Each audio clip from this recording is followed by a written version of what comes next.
सचिन, कसे आहात? मजेत आहे, पण थोडासा त्रास होतोय. बोला सचिन.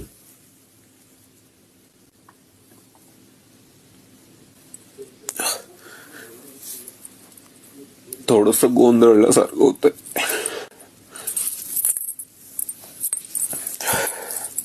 मुलांची आठवण येते. एकटं वाटल्यासारखं वाटतंय. एक मनात खूप काहीतरी विचार, डोक्यात खूप विचार चालले. काय होतंय ना बिग बॉस, मी जेव्हा खानदेशात किंवा खानदेशाच्या बाहेर जेव्हा माझे इव्हेंट प्रोग्राम राहतात, त्या ठिकाणी मी जेव्हा जातो, समोर हजारो लोक राहतात. मी बिनधास्त त्यांच्या समोर 10 मिनिट 15 मिनिट जे स्पीच द्यायचे ते देत राहतो. कारण लोक मला तिथे पाहण्यासाठी, लोक मला ऐकण्यासाठी त्या ठिकाणी येतात. या सगळ्या कॅमेऱ्यांसमोर काय माहिती मी गोंधळून जातोय. मला असं वाटतं की माझी स्मरणशक्ती कमी होते, कारण मी काय बोललो पाहिजे मला त्या ठिकाणी ते सुचत नाहीये. मला एक वेगळं माझं डोक्यात मनात फील होतं. रात्री मला झोप लागत नाहीये. सचिन, आता मी जे काही बोलतोय ते शांतपणे ऐकून घ्या. हो, आपल्याला मदत होईल. सचिन, डोळे बंद करा.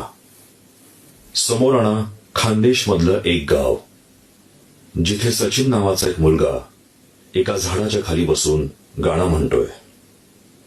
त्याचे मित्र, गावातले लोक यांना ते गाणं आवडतंय. काही दिवसातच त्या झाडाखाली लोक जमू लागले सचिनचं गाणं ऐकण्यासाठी. हळूहळू या मैफिलचं रूपांतर शो मध्ये झालं, आणि मग त्या शोचं रूपांतर झालं एका मोठ्या इव्हेंटमध्ये, जिथे नाट्यगृह असू दे, सभागृह असू दे, बसायला काय, उभं राहायलाही जागा नसायची.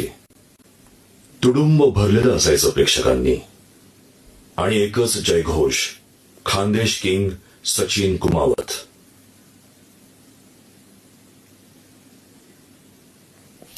पाहिलं चित्र? सचिन, आता डोळे उघडा.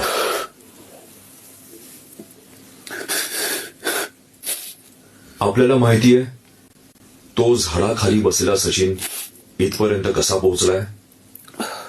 हो. गर्दीतून वाट काढत, लढत, झगडत. नक्कीच. बिग बॉस आपल्याला एवढाच सल्ला देत आहेत. ज्याप्रमाणे गर्दीतून वाट काढून स्टेजवर खानदेश किंग उभा राहिलाय, त्याप्रमाणे या घरातही आपण उभे राहा. जेव्हा कधी